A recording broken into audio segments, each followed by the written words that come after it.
আসসালামু আলাইকুম। MRI BD চ্যানেলে আপনাদেরকে সবাইকে স্বাগতম। আমি মোহাম্মদ রাকিবুল ইসলাম বাবু।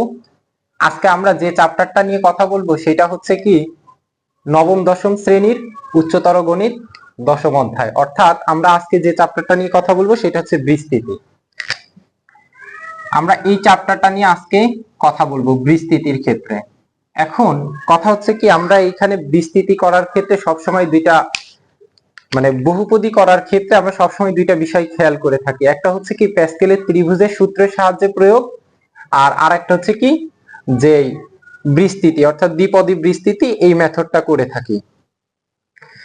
আজকে আমরা যেটা নিয়ে সবথেকে বেশি আলোচনা করব সেটা হচ্ছে কি ত্রিভুজের যে প্যাসকেল সূত্রটা আছে সেই প্যাসকেল সূত্র নিয়ে আলোচনা করব। এখন আমরা সবার প্রথমে একটা বিষয় খেয়াল করি যে আসলে আমরা কোন বিষয়গুলো নিয়ে বিস্তৃতি করব। যেমন এর আগে আমরা কোন একটা অঙ্ক করার ক্ষেত্রে যে 1+3x এটার পাওয়ার স্কয়ার অথবা 1+3x এর পাওয়ার কিউব, অর্থাৎ আমরা এইখানে একটা বিষয় দেখতে পাইতাম কি যে কোনো কিছুর পাওয়ার হয়তো স্কয়ার নাই কিউব, এইরকম যদি কখনো কোনো কিছু দেওয়া থাকতো তাহলে আমরা এইরকম সূত্র প্রয়োগ করতাম। সেটা কোনটা? যে a প্লাস বি তার হোল স্কয়ার, অর্থাৎ বর্গের যে সূত্রটা আছে a square plus 2ab plus B square, বা a প্লাস বি তার হোল কিউবের ক্ষেত্রে সেটা কি a cube plus 3a square B plus 3ab square plus B cube. আমরা এই সূত্রগুলা সাধারণত প্রয়োগ করে এরকম সমাধান করতাম, কিন্তু আমাদের বিস্তৃতি করার ক্ষেত্রে আমরা কেন প্যাসকেল অথবা ত্রিভুজের প্যাসকেলটা অথবা দ্বিপদী বিস্তৃতি ব্যবহার করব? কি কারণে? যখন আমরা দেখবো যে আমাদের কোনো এখানে মান দেওয়া আছে, অর্থাৎ এরকম যদি দুইটা মান দেওয়া থাকে এবং সেই মানের পাওয়ারটা যদি কখনো 3-এর থেকে বেশি হয়, অর্থাৎ 4, 5, 6, 7 যেটা মন চাই সেটা ধরলাম, 5, 6, 7 এরকম যদি দেওয়া থাকে তখন আমরা সেটাকে আর এইভাবে সমাধান করতে পারি না। তখন সেটাকে সমাধান করার জন্য আমাদেরকে বিস্তৃতি অর্থাৎ বহুপদী অর্থাৎ পদ সংখ্যা যদি বেশি হয়ে যায় তখন আমরা যেভাবে সমাধান করে থাকি সেইটার দিকে খেয়াল করি। এখন আজকে আমাদের সবথেকে মুখ্য বিষয় অর্থাৎ আমাদের আজকের আলোচ্য বিষয় সেটা হচ্ছে কি প্যাসকেলের ত্রিভুজের সূত্রটা। প্যাসকেলের ত্রিভুজের সূত্রটা সাধারণত কিভাবে ব্যবহার করতে হয় বা এইটাকে কিভাবে লিখতে হয় আমরা আজকে সেইটা আলোচনা করব। প্যাসকেলের ত্রিভুজ সূত্র, এই একটা জিনিস খেয়াল করেন, যখন আমরা প্যাসকেলের ত্রিভুজের সূত্রের সাহায্যে সমাধান করব তখন আমাদেরকে সবথেকে বেশি যে বিষয়টা নিজেদের ভেতরে ভালোভাবে ধারণা বা জানতে হবে সেটা হচ্ছে কি যে প্যাসকেলের যে ত্রিভুজ সূত্রটা আছে এই সূত্রটা আমাদেরকে খুব ভালো করে আয়ত্ত করে নিতে হবে। অর্থাৎ এইটা যদি আমরা কখনো ভুল করি তাহলে এইটার মধ্যে আমরা অঙ্কটা সমাধান করতে পারবো না। কিভাবে? সর্বপ্রথম 1 1 এইভাবে যে আমার কি আছে, ফার্স্ট স্টার্টিং এ 1 লিখবেন, পরে এই পাশে দুই পাশে দুইটা 1 দিবেন, দেওয়ার পরে তারপরে এই দুইটাকে যোগ করবেন। এই দুইটা যোগ করলে কত আসে? 1 আর 1 2, আর এই যে দুই পাশে দুইটা 1 দিয়ে দিবেন। এই দুইটা যোগ করলে 3, এই দুইটা যোগ করলে 3, এইখানে কত? 1। এই যে এইখান থেকে একটা বিষয় আরেকটু খুব ভালোভাবে খেয়াল করেন, যখন আমি এই দুইটাকে আবার যোগ করব তখন আসবে 4, এই দুইটাকে যোগ করলে আসবে কত? 6, এই দুইটাকে যোগ করলে 4, এটাকে যোগ করলে 1। আবার এইখানে যখন যোগ করব তখন আসবে 5, এই দুইটাকে যোগ করলে 10, এই দুইটাকে যোগ করলে 10, এইটাকে যোগ করলে 5, তখন আবার দুই পাশ থেকে দুইটা 1 দিয়ে দিতে হবে। আমার পদ সংখ্যাটা সাধারণত সব থেকে বড় বিষয়। আমি এইখানে একটা কথা বলি, সেটা হচ্ছে কি যে আমি এই যে ত্রিভুজের যে প্যাসকেল সূত্রটা আছে অর্থাৎ প্যাসকেলের সাহায্যে যে ত্রিভুজের সূত্রটা, এইটা আসলে আমার কততম পদ পর্যন্ত নিতে হবে। সবার মধ্যে একটা বিষয় দেখবেন কি ডাউট ফিল হবে যে আসলে আমি কত নিব।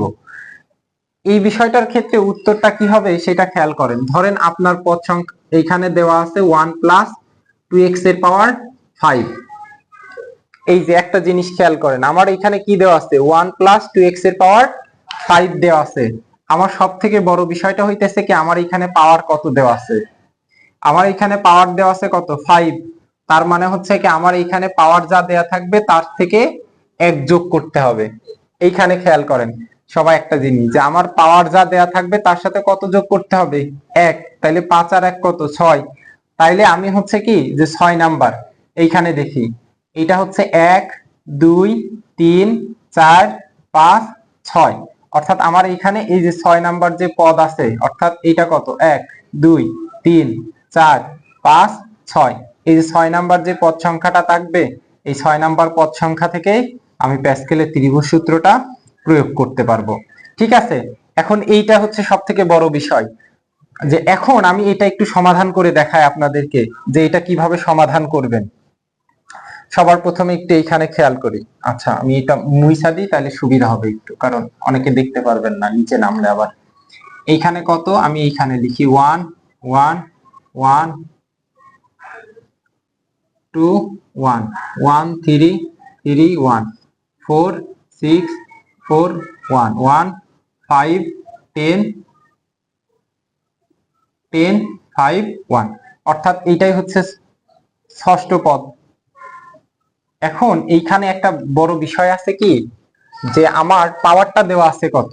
যেমন এইখানে আমার লেখা আছে 1 প্লাস 2x এর পাওয়ার 5, কিন্তু আমার যে পাওয়ারটা আছে আমি তো এইখান থেকে পদ সংখ্যা হিসেবে নিলাম যে 1 2 3 4 5 6, তার মানে কি এটা 6 নাম্বার পদ, এটা এইটাই যাবে। কিন্তু আমি এইভাবে পদ সংখ্যা গণনা ছাড়াও আমি আরেকটা ভাবে বুঝতে পারবো। আমার যে প্রথম পদ দেওয়া থাকবে, প্রথম পদের পরে দ্বিতীয় যে পদটা থাকবে সেই পদটা সবসময় এই পাওয়ারের সাথে মিলে যাবে। অর্থাৎ এই যে এইখানে যদি 4 হইতো, এই যে সবাই একটু খুব ভালোভাবে এইখানে খেয়াল করেন, যদি এইখানে আমার 4 হইতো, তার মানে এই যে প্রথমটার পরে দ্বিতীয় যেটা আছে সেটাতেই দেখবেন যে এই পাওয়ার আর এটা মিলে যাবে। এতটুকু নিয়ে আমি মনে করি কারোর কোনো প্রশ্ন নাই, বা এতটুকু বুঝেন নাই এমন কেউ নাই। এখন আসেন যে এইটা সাধারণত কিভাবে সলিউশন করবেন, অর্থাৎ এইটাকে কিভাবে সমাধান করবেন। 5, এইখানে খেয়াল করেন সর্বপ্রথম কত দেওয়া আছে? পদ সংখ্যা 1, এই যে 1 দিবেন। তারপরে এইখানে দ্বিতীয় অংশটা কত দেওয়া আছে? আমার এইখানে দ্বিতীয় অংশটা দেওয়া আছে যে 2x, এই যে 2x এর পাওয়ার 0। তারপরে কত দেওয়া আছে? 5, তাইলে 5 ইন্টু 2x এর পাওয়ার 1। এরপরে দেওয়া আছে 10 ইন্টু 2x এর পাওয়ার স্কোয়ার। তারপর দেওয়া আছে 10 ইন্টু 2x এর পাওয়ার কিউব। তারপরে দেওয়া আছে কত? 5 3x এর পাওয়ার 4। তারপরে আছে 1 ইন্টু 3x এর পাওয়ার 5। এই যে মানটা দেওয়া আছে, অর্থাৎ কারোর এতটুকু বুঝতে অসুবিধা নাই। আমার প্রথমে যেই পদ সংখ্যাটা দেওয়া আছে আমি সেই পদ সংখ্যাটা লিখব। তারপরে এখানে দ্বিতীয় যে অংশটা আছে সেই অংশটা কিভাবে লিখব? পাওয়ারটা দিতে হবে 0 1 2 3 4 5। এই দেখেন, কারোর যদি বুঝতে অসুবিধা হয় আমি এইটা হচ্ছে কি এই রেড মার্কার দিয়ে আন্ডারলাইন করে দিই। এই দেখেন 1, এই যে 2, এই যে 3 4 5, অর্থাৎ আমি এইখান থেকে কি করতেছি, পাওয়ারটা কিভাবে দিলাম, অর্থাৎ কিভাবে বৃদ্ধি পাইলো সেইটা নিয়ে কারোর কোনো প্রশ্ন নাই। এখন খেয়াল করেন যে এটার আমি হচ্ছে ক্যালকুলেশন করি। ক্যালকুলেশন করলে কত? 1।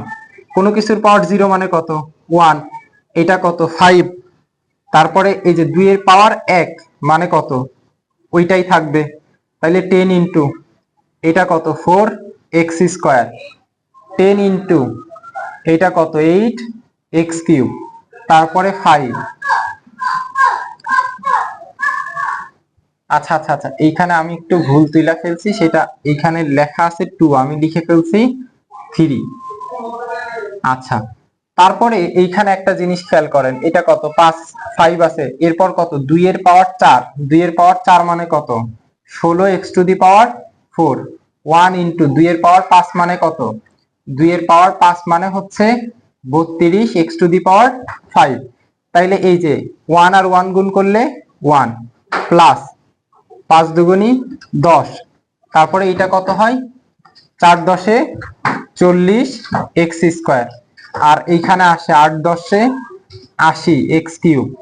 এই যে এইখানে খেয়াল করেন 5 6 30 এর 0, হাতে 3, 5 8 5, তাহলে 8x to the power 4, 32x to the পাওয়ার 5। এই যে এখন এই পর্যন্ত শেষ হইলেই এটা উত্তর শেষ। কথা বুঝতে পারছেন? এখন সব থেকে বড় বিষয় কি, আপনারা হয়তো এইখানে ক্যালকুলেশনের মধ্যে ভুল করবেন। ঠিক আছে, যদি কারোর কোনো সমস্যা থাকে অবশ্যই কমেন্টে জানাবেন। ধন্যবাদ সবাইকে।